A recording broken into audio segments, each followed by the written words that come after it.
It's the weekend, so you know we gotta have a conversation. What we talking about? Smackdown, live from Memphis, Tennessee.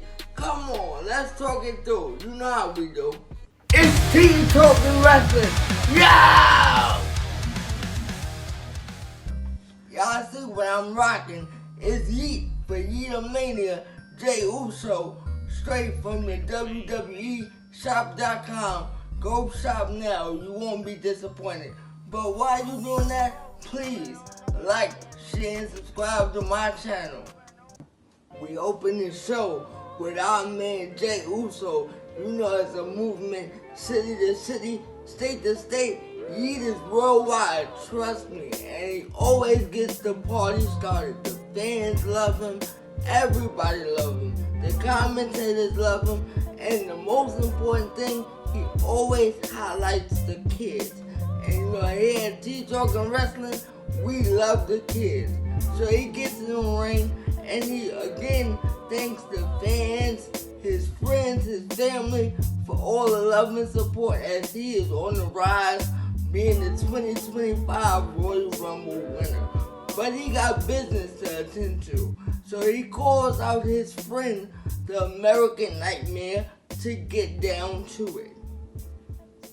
Y'all ever had that friend that's really good, but always gonna keep it real talk with you? Well, that's what we got here. Cody, when he came out, he looked at Jay and he congratulated Jay for everything he's been doing this year. Royal Rumble winner, Yeet movement and everything. But at the same time, he let him know it's a real serious thing. If he chooses him at Mania, he's going to be the one to have to end the momentum because he's not going into WrestleMania, friends or not, to lose. He's going to WrestleMania to prove that he's going to get another WrestleMania movement. Whether it's through Jay or anybody else, he's not going to stop. I appreciate that because sometimes friends don't keep it real. Sometimes friends just say what you want to hear. But he told Jay the truth, and I think even if Jay chooses Cody, it'll be a great match to see. And just as they are having their one-on-one moment as friends and being lovely to one another, who comes out? None other than the Samoan Werewolf and Tama Tonga, Jacob Fatu, to come and try to spoil the party. They come out to let everybody know that Jacob Fatu is going to be the one to bring the title back to the family. That's the whole bloodline family. The old one and the new one. Because yes, they're all related. He looks at Cody and lets him know he's going to be that guy. Whether he likes it or not, that's what it's going to be. And then he looks at his cousin, Jay Uso, and let him know, no disrespect, but you're not that guy that's going to bring the title home to the family. I'm going to do it because I got what it takes. At this point, Jay is not having it. Why? Because he got all the momentum. He's not going to let his little cousin come in there and basically show him up when he got everything going. So a brawl ensues. That leaves the faces and the heels going up against each other, setting up a tag team main event for later on in the night. We got a ladies elimination chamber qualifying match between Bianca Belair with Naomi in her corner versus Piper Niven with the Women's United States Champion Chelsea Green in her corner to see who will join Liv Morgan in the chamber. This match was the typical strength on strength match. We saw agility from Bianca. We saw strength and defense from Piper. It was crazy. But the one thing I gotta highlight here, that was a super highlight, was Bianca Belair puts Piper Niven on her back for the KOD. But when she lifts her up, she didn't just lift her up. She walked about 5 steps with her before dropping her with the KOD for the 1, 2, 3. Bianca Belair really let us know she got strength, she got the total package, and she ready for the chamber. Let's talk about something we seen at the end of Monday Night Raw this week. Something so despicable, it was hard to watch. That is Kevin Owens attacking his best friend since they've been kids. Why would you do that, Kevin? What would bring you to such a thing? He didn't do anything wrong. It was your jealousy, that's what it was. And you come out and you say it's all because he didn't do anything to help you beat Cody and he helped Roman out in the Royal Rumble. Sammy is a good guy. He was torn. He did the best he could, but you're gonna try to injure him and bring his career to a screeching halt because of your jealousy, because you didn't get the title. That's not his fault. And you're gonna make him pay? Come on, Kevin, you getting out of control now. Carmelo Hayes versus Cesaro. Now we all know, Carmelo, you got the skills to pay the bills. Your problem? Your attitude. If you had a better attitude, it's no telling what you could do and what you could be. Cesaro is just a lovely person. Energetic, just wonderful to be around. And you want to take on him just to show him up. But guess what? You got a surprise of a lifetime. Why? Because Cesaro did everything he could do to let you know he's not an easy pushover.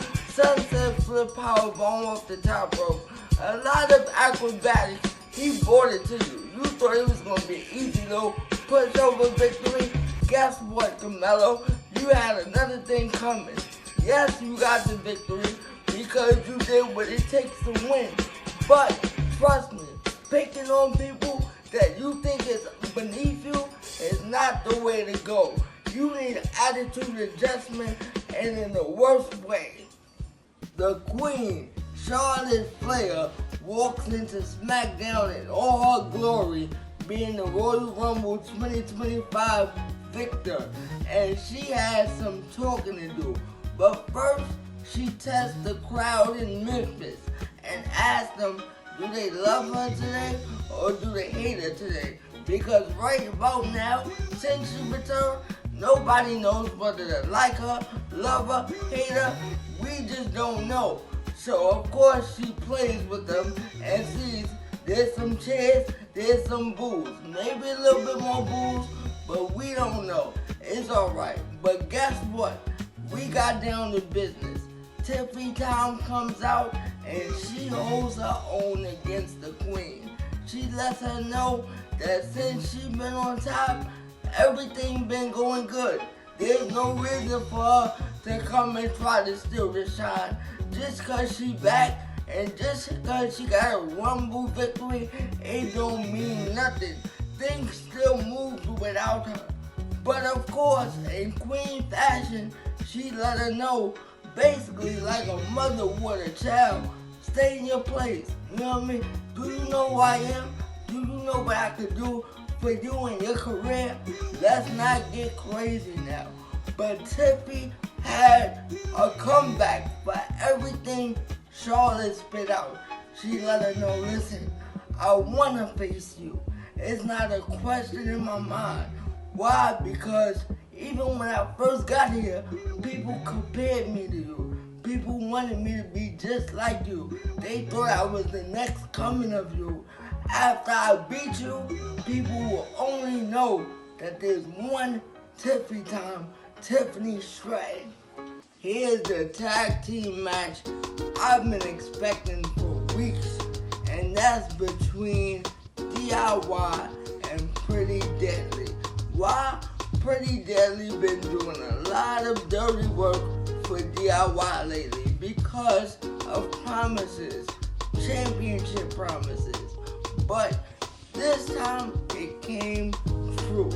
Here's what happened. DIY is in the ring bragging about how they won at the Royal Rumble over the Motor City Machine Guns.